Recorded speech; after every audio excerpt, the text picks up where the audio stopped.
Tiroteios, enfrentamentos, disputa pelo poder. Isso está acontecendo também, porque obviamente não é só nesses dois países, mas acontecendo em dois países muito importantes, de história importante. Um no norte da África, a Líbia, e um na Ásia, no oeste da Ásia, o Iraque. O fato é que esses dois países têm a marca recente de intervenções estrangeiras. No caso da Líbia, uma intervenção multinacional pela OTAN, tão cândida, né? Tão capaz de anunciar que está sempre do lado certo, que está impondo valores. E no caso do Iraque, uma situação de oportunismo que decorreu da ação essa. O ataque foi legítimo, a ocupação não, do Afeganistão. O ataque foi legítimo porque lá foi planejada a ação terrorista de setembro de 2001. Mas a ocupação, aliás, fracassada, né, que ocorreu posteriormente aos ataques, essa não foi legítima. E menos ainda a decisão oportunista, alimentada principalmente pelo Dick Cheney, então vice do Bush, e também pelo pessoal do Departamento de Estado, e claro, todo o complexo industrial militar, né, na expressão cunhada pelo Eisenhower, o general que presidiu os Estados Unidos depois da Segunda Guerra Mundial, depois do Truman. E o que aconteceu no Iraque foi aproveitar aquela circunstância, uma indignação geral por causa dos atentados, uma revolta contra o resultado dos atentados, aquela matança de gente que não tinha nada a ver com a história, né, de civis, crianças inclusive, que estavam nas Torres Gêmeas. E o ataque ao Pentágono, que obviamente não provocou comoção, etc., mas provocou surpresa, porque parecia inimaginável que alguém conseguisse atingir a sede, o centro do poder militar dos Estados Unidos. O fato é que, na Líbia, por sua vez, o oportunismo foi de Barack Obama, junto com Hillary Clinton, então secretária de Estado. Uma candidata fortíssima à posição de pior secretária de Estado da história dos Estados Unidos. Assim como Joe Biden parece imbatível na condição de pior presidente que os Estados Unidos já tiveram. Mas, aliás, ele era o vice de Barack Obama. E assim como a gestão Bush filho, aproveitou aquela circunstância, aproveitou a comoção quase mundial para esticar a ação militar em direção ao Iraque. E com toda aquela história de armas químicas. É bom lembrar, Saddam Hussein teve, nos anos 80, armas químicas.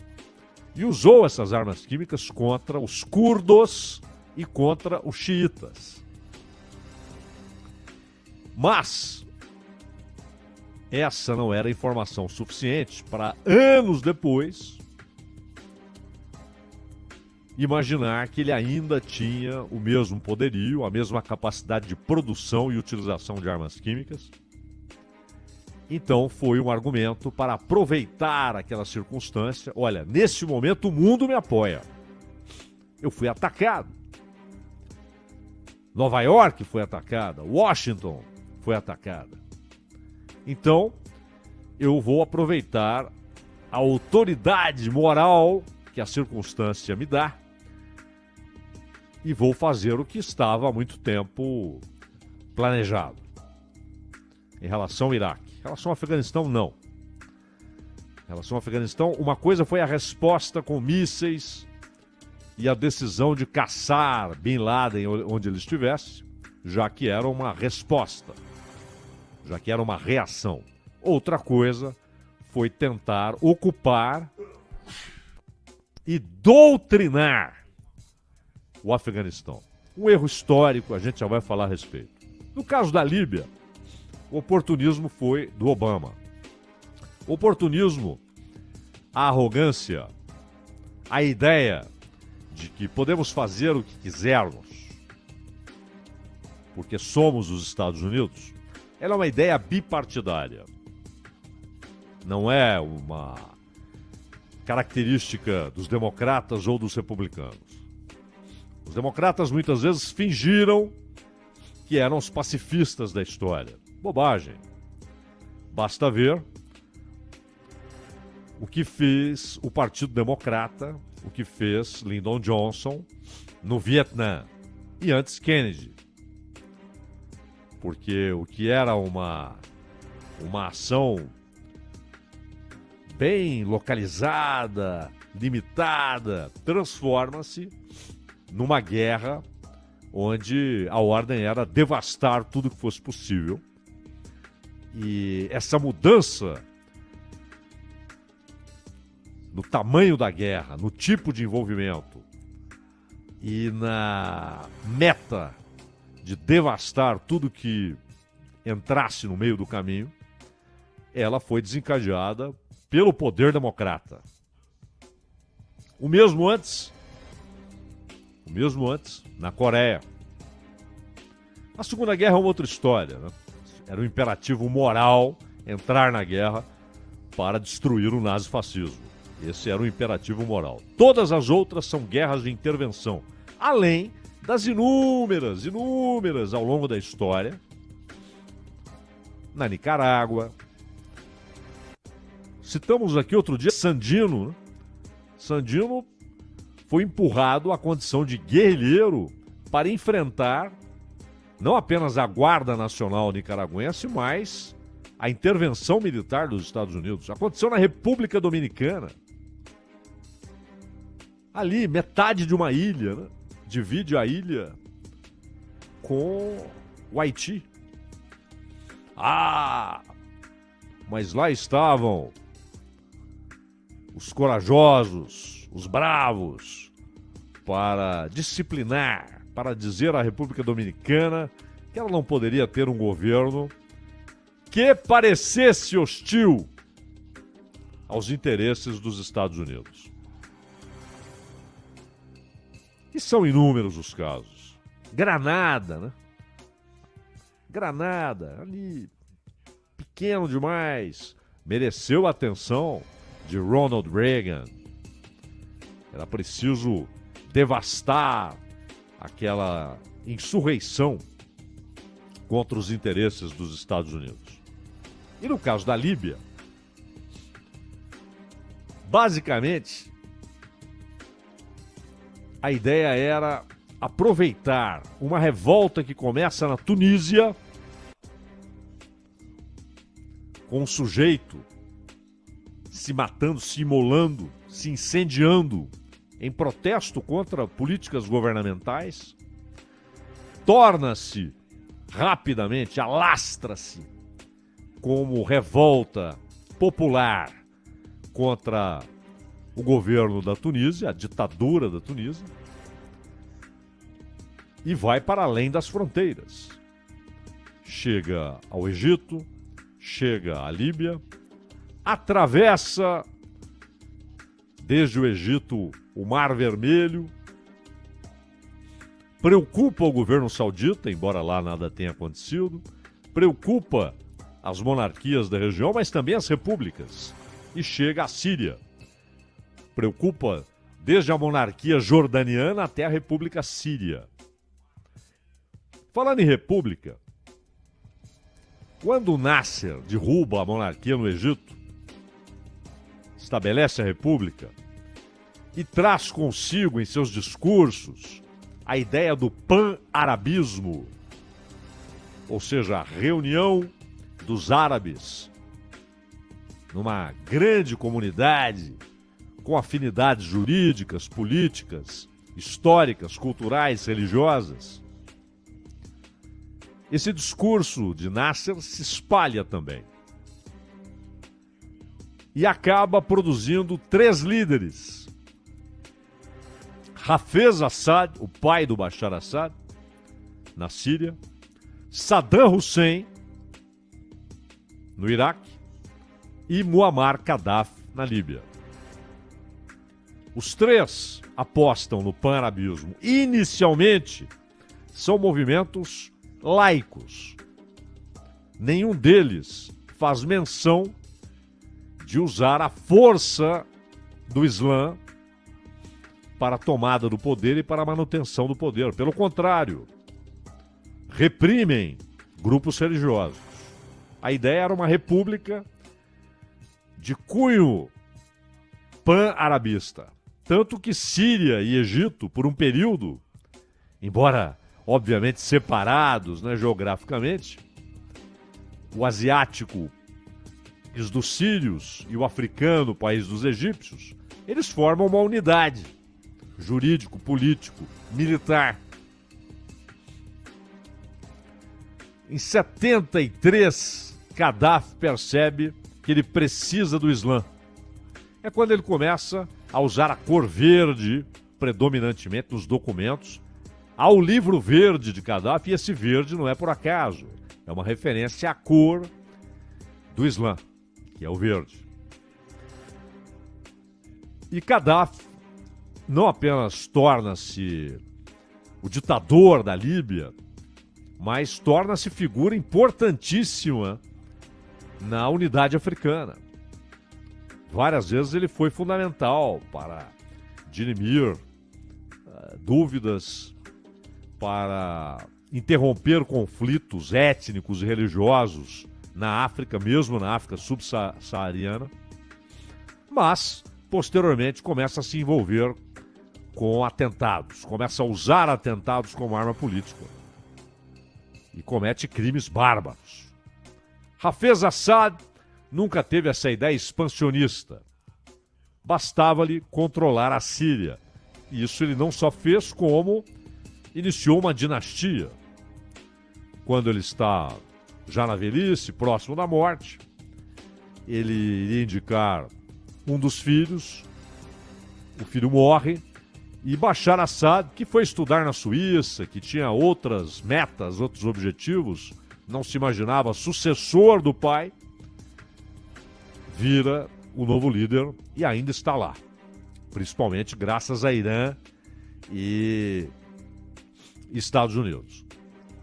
Perdão, Irã e Rússia. Mesmo com os esforços de Obama, depois de Trump, para derrubá-lo.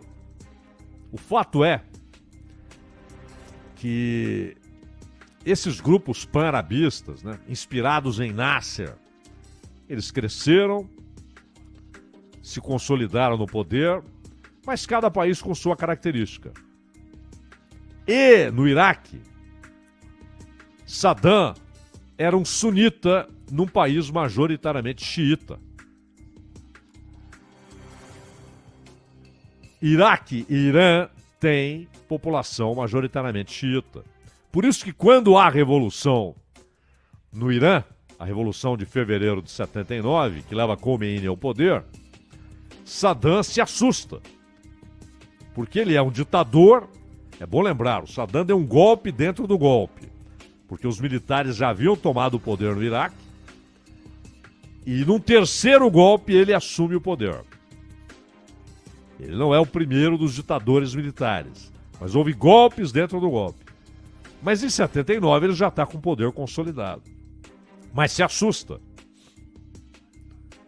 Uma revolução xiita aqui do lado e de cunho religioso, com Ayatollah Khomeini no poder, e eu sou um ditador num país de xiitas e eu sou sunita. O que ele faz? Percebe que União Soviética e Estados Unidos tinham receio do poder de Khomeini, do que aquilo representaria. A União Soviética, receando que aquilo inspirasse revoluções religiosas no Cáucaso, onde há a população muçulmana, na União Soviética, na então União Soviética, hoje ali na Chechênia, né, na Rússia.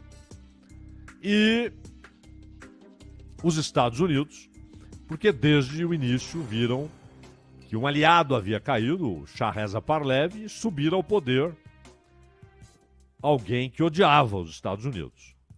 E de cara a tomada da embaixada do Irã, dos Estados Unidos no Irã, em Teherã, pelos estudantes, aquela crise que ajudou o Reagan a derrotar o Carter na eleição.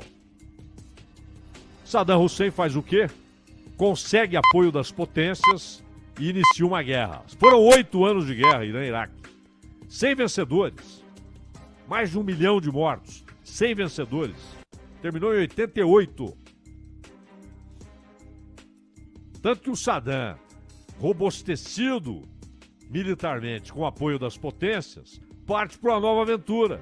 Invade o Kuwait. Agora, quando o Saddam é derrubado, qual é o óbvio? Ele é derrubado e morto já na ocupação dos Estados Unidos. O que é óbvio? Que a maioria dos iraquianos reorganize o país, reconstrua suas instituições. Como? Eles é que sabem. Mas não. Os Estados Unidos, em sua arrogância, imaginaram que controlariam tudo no Iraque. Determinariam quem seria poder, quem seria presidente, quem seria primeiro-ministro, que partidos dominariam o Congresso, seria um protetorado. O poder, de fato, estaria em Washington. É uma ignorância extraordinária.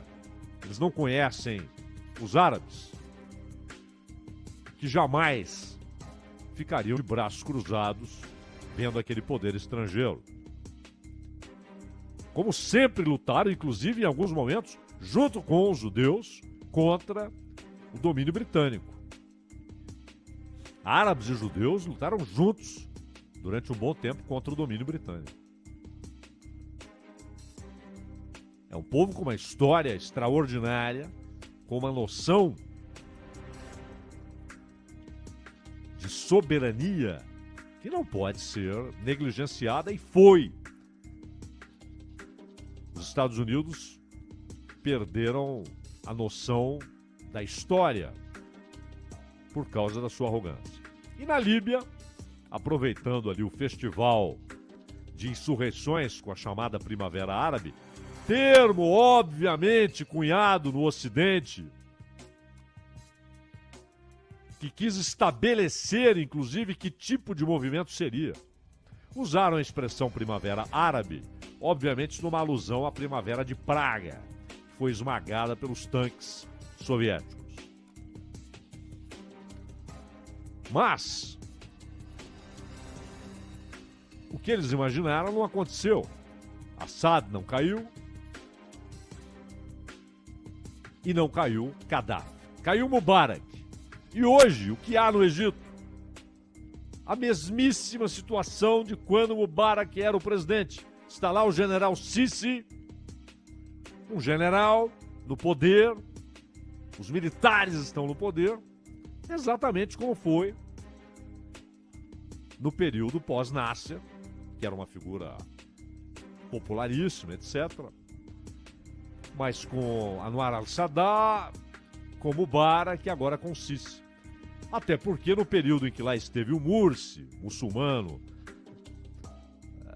originário ali na Irmandade Muçulmana, ele cometeu o grave erro de tentar impor a Sharia como constituição informal dos egípcios.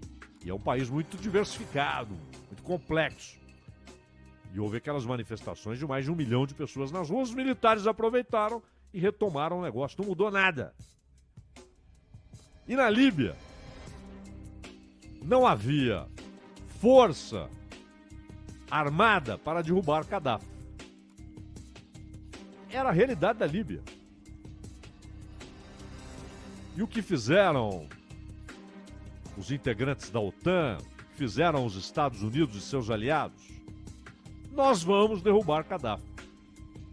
Só a insurreição popular que estimulamos não vai derrubá-lo. E faremos o mesmo com Assad. Não conseguiram fazer com Assad por causa do apoio do Irã e da Rússia ao Assad. E também porque houve um evento inesperado, a ascensão do Estado Islâmico, que embaralhou tudo e fez russos e americanos terem um oponente comum, que era o Estado Islâmico. Mas na Líbia foi devastador. E entregaram Gaddafi,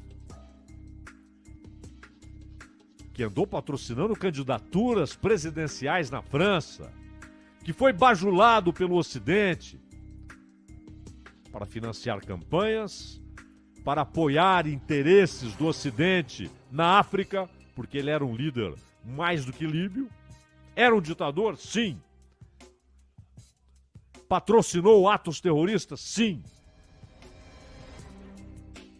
Mas o que viria depois de Gaddafi?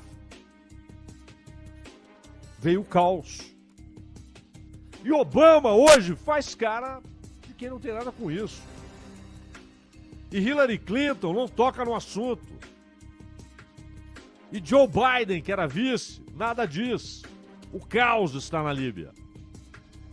Há 2 governos, 2 parlamentos, 3 exércitos, 3 distintos, e regiões dominadas por grupos extremistas, inclusive pelo Estado Islâmico, que tem uma faixa de poder hoje na Líbia.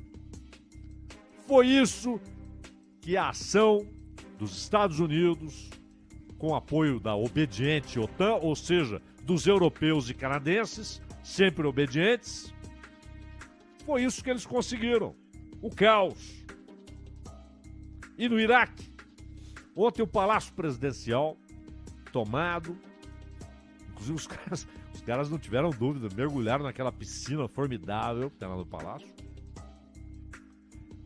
em protesto contra a renúncia do mais importante líder xiita do Iraque, Moqtada al-Sadr. O que os americanos não entendem é que Moqtada al-Sadr é o único obstáculo entre o Irã e o poder de fato no Iraque. O Irã só não controla hoje quase todo o Iraque porque há Moqtada al-Sadr, cujo movimento é forte demais, principalmente no sul, e ele rompeu com o Irã. E grupos xiitas pró-Irã, controlados pelo Irã, não aceitam a organização de governo que Moqtada al-Sadr tentou buscar, o acordo político para formar um novo gabinete, um novo parlamento, com novas eleições. Ele renunciou, falou, estou fora da política. O que fizeram seus seguidores, alguns milhões, é bom dizer, foram para as ruas, tomaram palácios. Por quê? Moqtada al-Sadr, em determinado momento, era procurado pelos Estados Unidos para ser preso ou morto. Sim, morto. O Zawahiri foi morto mês passado, né? Nós falamos aqui. Foi morto, foi assassinado, usaram um drone para matá-lo. E a questão é, ele era alguém importante da Al-Qaeda? Muito importante. Ele era o número 2 nos tempos do Bin Laden. Mas, mesmo um criminoso inequívoco, alguém que ninguém discute se é criminoso ou não, nos Estados Unidos, ele tem direito a um julgamento. E é preciso apresentar provas, não basta saber que ele é um criminoso. Mas fora de lá, e particularmente na Ásia, na África, e cá entre nós a história mostra, na América do Sul e na América Central, os Estados Unidos se sentem à vontade para ir lá e matarem. Eles vão lá e matam. Se sentem à vontade, completamente à vontade, não receiam qualquer censura internacional para matar.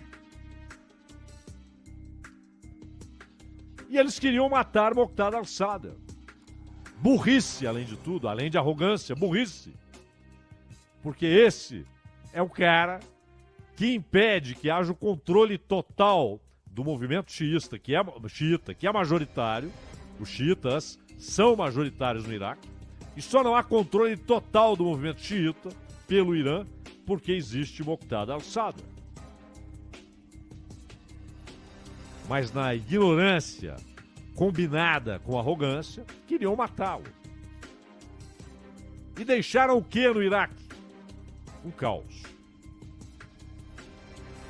E lá, no Afeganistão, onde eles queriam impor a doutrina politicamente correta das universidades, das academias, do Partido Democrata dos Estados Unidos, no Afeganistão. Isso é violência histórica contra a cultura afegã, contra o povo afegão. E por isso foram enxotados e o Talibã voltou ao poder. É um festival de erros e de crimes cometidos impunemente. Ronald.